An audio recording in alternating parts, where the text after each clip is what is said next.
Ayan, nakababa na ako ng LRT2. Andito na ako sa Cainta Rizal. Papunta na ako ng Santa Lucia East Grand Mall. Pagkababa ko lang ng Pasig Marikina Station ay nakapasok na ako agad sa Santa Lucia East Mall. Good afternoon. Nandito ako sa Santa Lucia East Grand Mall sa Cainta Rizal dahil manonood ako ng King of the World Philippines 2025 Finals Night. 5:30 pala ng hapon at mamayang gabi pa yung Finals Night. Kakain muna ako at magkakape para ma-energy ako. At ito ngang King Sisig Restaurant ang kakainan ko dito. Mukhang masarap tong boneless chicken nila dito. Pero itong chicken sisig ang in-order ko.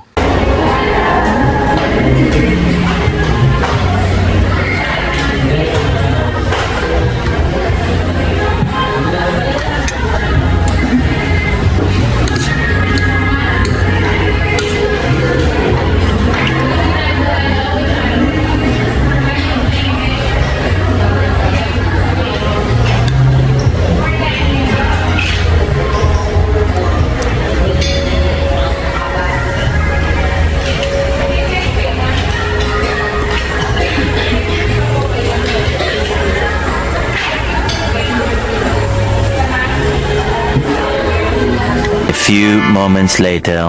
Pagkatapos ko nga kumain ng chicken sisig ay pumunta naman ako dito sa Mr. Donut para mag-dessert at syempre magkape. Nandito pala ako sa Santa Lucia Mall sa may Cainta Rizal. Ang na-order ko nga dito ay brewed coffee dahil hindi available ang hot cafe latte at sinamahan ko na rin ito ng Bavarian Donut for my dessert. Gaya nga ng sinabi ko kanina ay kumain na ako ng chicken sisig with rice bago pumunta dito. Meron pala akong dadaluhang isang event dito sa Cainta Rizal, ang King of the World Philippines 2025 Coronation Night. Isang male beauty pageant. Kaya nga kumain muna ako at nagkape dahil gabi pa ang event.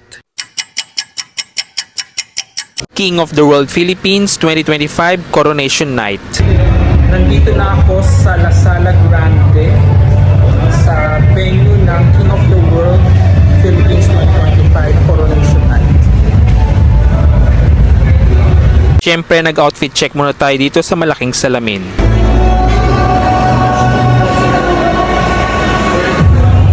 Ayan at pumasok na tayo sa loob ng venue.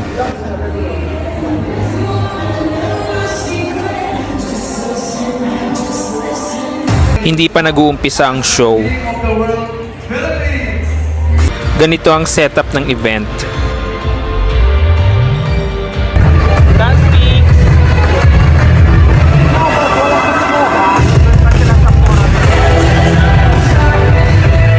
Hindi pa nag-start yung event. The show will start at 9 p.m. Tonight is the final night of the most anticipated coronation night of the King of the World Philippines 2025. Get ready for a night of grandeur, excitement, and fierce competition.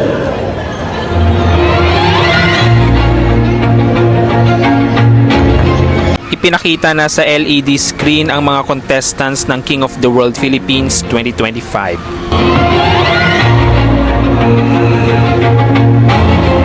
Nagumpisa na ang show sa kanilang opening number. At nagpakilala na isa-isa ang mga contestants. King of the World Philippines, Bulacan Province! Joseph Bahas, your King of the World Philippines, Bustos, Bulacan!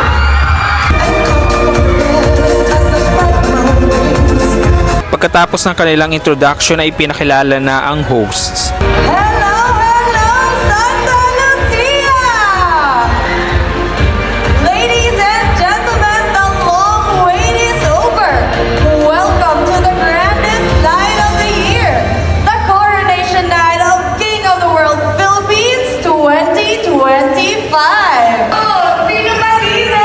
Commercial break.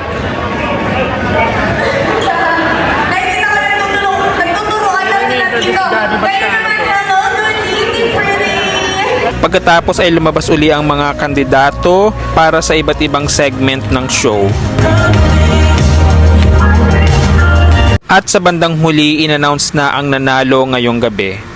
Malolos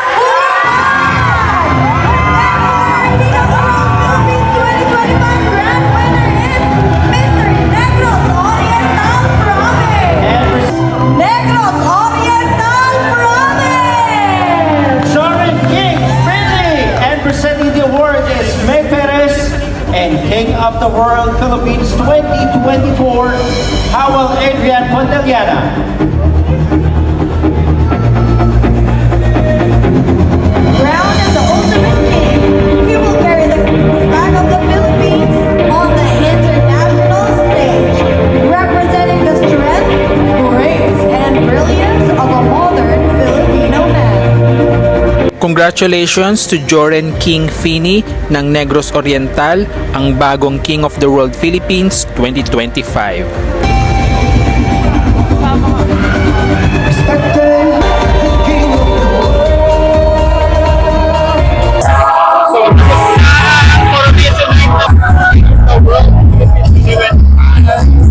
Congratulations once again, Joren Fini.